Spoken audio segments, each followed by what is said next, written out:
This is an Minitech MCH16 powered by a 220 volt single phase motor. It's also available in 3-phase.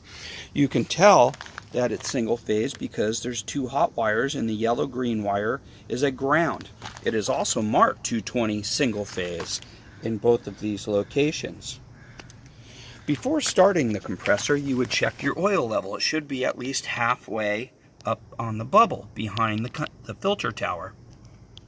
Your manual drain would be closed, all 3 of them. Keep the bucket on the side about no more than a quarter full. You can drain it with the valve here. Best to connect a hose that goes to a larger bucket or a floor drain connected here and leave the valve open all the time. The oil fill is located here. The crankcase breather is located here. Your main serial number is located on the block right here. There's also a serial plate right here. Before starting the compressor, you will check the oil level as indicated and connect the hose right here.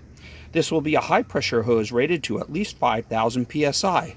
If you have such options as a pressure switch, it will turn the compressor off and on if designed for paintball, or off only if designed for breathing air.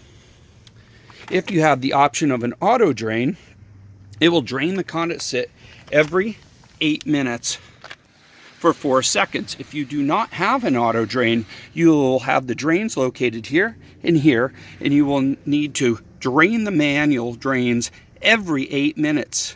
This is not an arbitrary number, it is every 8 minutes, or you will seize the compressor. You can turn the compressor once the power is connected to an 80 amp breaker with at least number 8 wire.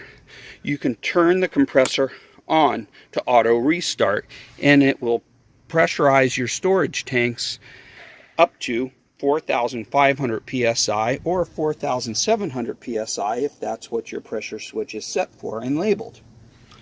When the compressor reaches its pressure, it will turn off, and when the pressure drops by 500 to 700 psi, it will restart.